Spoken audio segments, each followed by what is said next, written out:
Et donc là, on reprend la deuxième partie et on va voir la page 98, page 98. On va voir ici plusieurs choses. D'abord, on va voir la forme de l'email.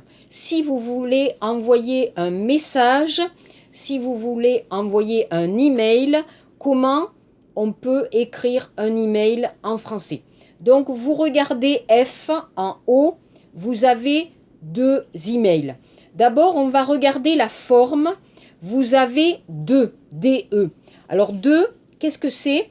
C'est l'expéditeur, c'est-à-dire la personne qui va envoyer, ponen salam, la personne qui va envoyer le message. Deux. A, c'est la personne qui va recevoir, panen salam, la personne qui va recevoir le message. Et objet, 목적, c'est pourquoi vous écrivez ce message. Alors, vous avez deux messages.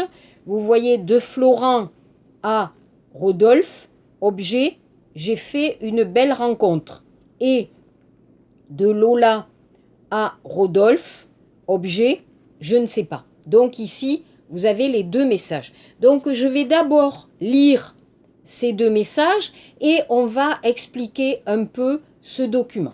Donc d'abord, Florent qui écrit le message. Salut Rodolphe, à ton mariage j'ai rencontré ta cousine Lola. C'est une fille très sympathique, elle est calme et elle a l'air timide. Mais en fait elle est très drôle et gentille. Nous avons beaucoup ri. Elle est intelligente aussi. J'ai pris son numéro de téléphone. La semaine dernière, nous avons bu un café ensemble et demain, on va dîner au restaurant. La semaine prochaine, je vais proposer un cinéma. Je suis amoureux, je crois. Réponds-moi vite, Florent. Donc ici, Florent écrit à Rodolphe. Le message 2. Lola écrit à Rodolphe. Salut Rodolphe, j'ai rencontré ton ami Florent à ton mariage il y a un mois. Il n'est pas désagréable, mais il parle beaucoup. Il est bavard, il est généreux aussi. Hier, nous avons dîné ensemble et dans 3 jours, il veut aller au cinéma. J'ai accepté, on va voir. Alors, vous avez le émoticône avec Nunmoul, hein. Bise, Lola.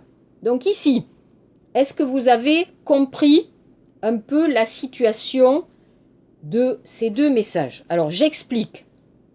Florent écrit à son ami Rodolphe pour lui dire qu'il est tombé amoureux, de Lola, sa cousine, c'est-à-dire la cousine de Rodolphe. Il l'a rencontrée au mariage de Rodolphe. Ok? Donc Rodolphe se marie, il y a Florent, son copain, et il y a sa cousine Lola. Florent rencontre Lola, boum, il va tomber amoureux de Lola. Alors pourquoi est-il tombé amoureux? Pourquoi? Lola a beaucoup de qualités, mais plutôt les qualités morales. Les adjectifs, elle est sympathique, elle est calme, timide, mais aussi drôle, gentille, intelligente. Un peu bizarre pour moi, Florent ne parle pas du physique de Lola. Elle est jolie, elle n'est pas jolie, elle est mignonne, on ne sait pas. Il parle seulement des qualités, du caractère de Lola. Finalement, vous comprenez, Florent a demandé le numéro de téléphone de Lola et il l'a invitée à boire un café. Mais regardez le message de Lola. Que pense Lola? Elle dit « Je ne sais pas ». Lola est-elle amoureuse de Florent?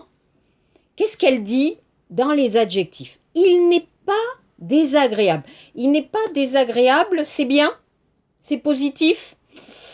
Pioloya, moyen. Et elle critique un peu Florent. Pourquoi? Il parle beaucoup. Il est bavard. Ça, c'est plutôt négatif. Alors, à mon avis, je pense que Florent est amoureux, mais peut-être que Lola n'est pas amoureuse. Donc voilà ici, donc la question ici, c'est plutôt l'utilisation des adjectifs, mais aussi comment écrire un email en français.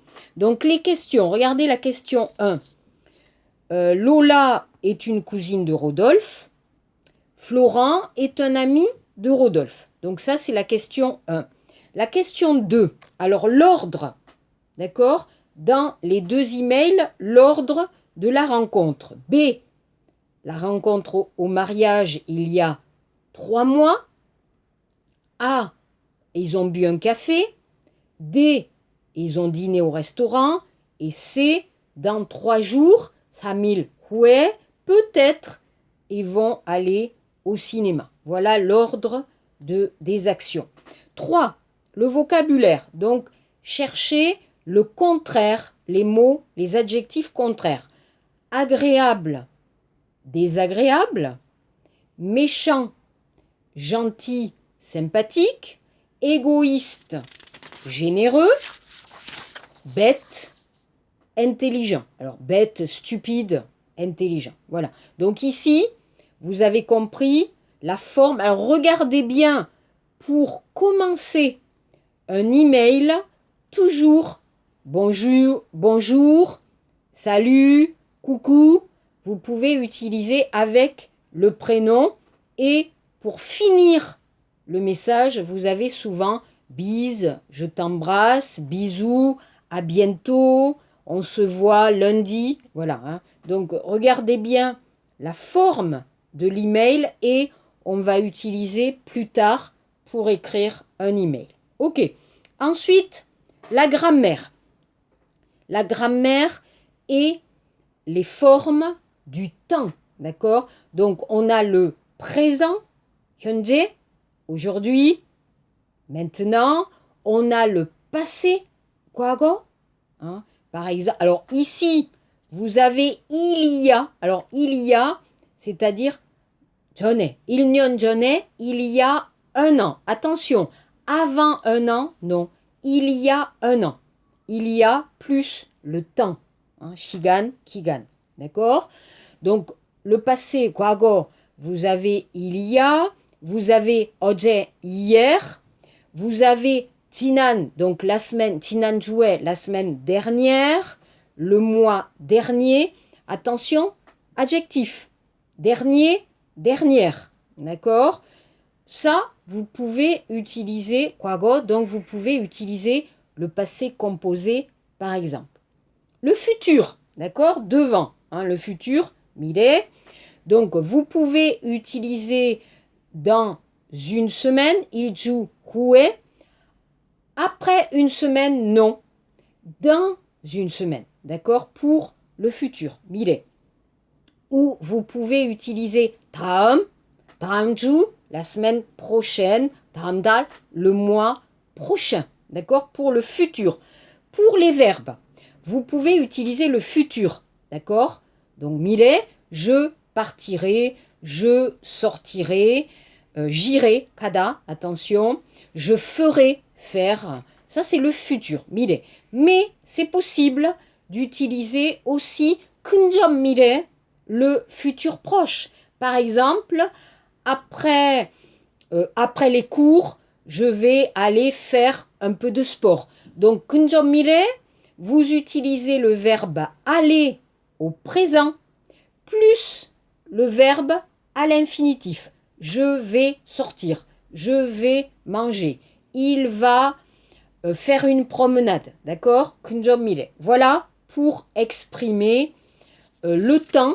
N'oubliez pas le passé, il y a, le futur, dans. Donc ici, dans le texte, page 98, 98페이지, regardez l'exercice 2, pardon, l'exercice 1, d'abord, l'exercice 1.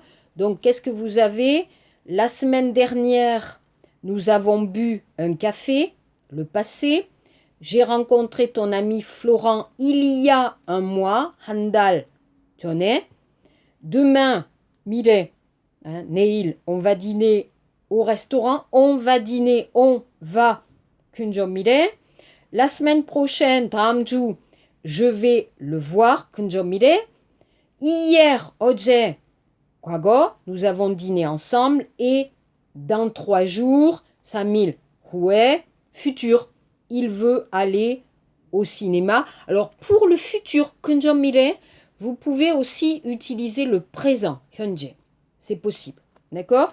L'exercice 2, 이번 문제, 98페이지. A. Alors, la semaine prochaine, je vais partir en voyage. Je vais partir, kunjomire. B. Il y a 3 jours, je suis allé dîner dans un bon restaurant. 과거, le passé. Hier, j'ai vu ma cousine, le passé. Voilà. Donc ici, je répète, on va continuer à travailler sur l'adjectif. Ce n'est pas facile, avec le féminin, le pluriel, la place de l'adjectif. Donc, on va continuer à travailler un peu la description, miosaragi, et attention aussi pour les verbes, pour le passé composé, pour le futur proche, pour le futur. Et n'oubliez pas, kigan et pyoyon, les expressions shigan et pyoyon, pour le temps, n'oubliez pas, il y a, c'est le passé, dans, c'est le futur. Voilà. Merci beaucoup.